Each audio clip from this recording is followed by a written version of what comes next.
Hey guys, Anthony of Austin Historical Weapons Guild here with Andreas. Today we're talking about Fabris Plate 48.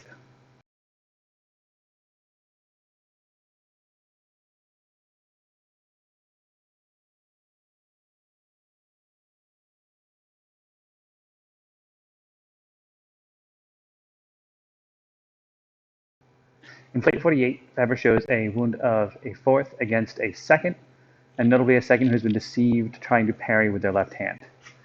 This plate starts off very simply that I'm up in third, but my opponent has their blade retracted, and Fabris drives it so that they can't use their fort for defense, right? So they've got themselves pulled back to their hip. He's about to fling his sword, all those terrible things Fabris talks about us not doing.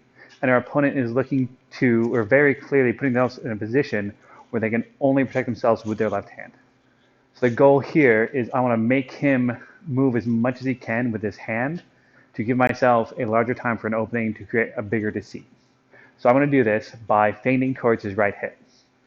From here, he's forced to retreat, pull back, bring his hand all the way down and across, and from this position, he's going to make a thrust from second, which if my feint or attack is committed, he can easily make that counter thrust, and I'm in trouble. However, because I'm expecting this, because I kind of baiting this action, know what's going on, as I make this feint, I make sure to do a cavazione over his hands, across his hands, trying to make sure I avoid this kind of motion. It's really important as you're practicing, as you're working on this, that this void isn't just kind of a wrist snap trying to void the tip. Make sure, like all of our good cavaziones, we're working from our core, from our body, so we're not wasting tempo with the arms, doing things like that to slow yourself down, or also just not voiding the sword enough, right? I can come across, if I go like this little motion, it's much easier for him to kind of pick this up from there, or even just come across with a forearm and change his angle, things of that nature. Really making sure as I feint, I bring up the whole arm. I'm moving the same amount of thing from the wrist, but notice how much more that sword really starts to move and pick up. So really work on making these motions kind of from the shoulder, from the core, because it's going to be a bigger amount of space, a bigger amount of safety margin for making this play work. So again, he's in a kind of that refused third. I'm in a good extended third. I make my thrust. He comes up. I cavazione. I turn into fourth. I make my girata. Now I wind up passing his blade. I do get lucky and often catch him on my cross or my cup, keep myself safe. But either way, I avoided his attack.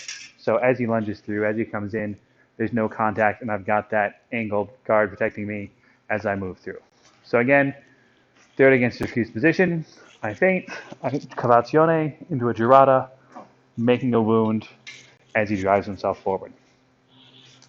Again, this one's just really highlighting that idea, that point that watching that left hand, seeing as it moves, being able to control your blade to kind of defeat that motion, defeat that intention is fairly straightforward. And I think it's a really nice segue into his dagger work. Right, this is, the hand is, if we're looking at it as a weapon, is a small left hand parrying device. Obviously you can grab with it as well, but you have to start learning to see that hand moving so you can learn to counter it, learn to react against it, and really start looking at it as a second weapon. It's not this passive thing up here to keep your structure in place. Now we're looking at actually using it to defend, to move, which translates to his dagger stuff, where it's definitely something to watch and counter and move against at a much longer point. This does wrap up his sword in one hand stuff as well, which makes it a very nice transition segue for that is kind of a learning point. As always, if there are other questions, comments, feedback on our interpretation here, definitely reach out to us. You can comment below, email us, hit us on Facebook, anything like that. Otherwise, thanks so much and I hope everyone enjoyed this series.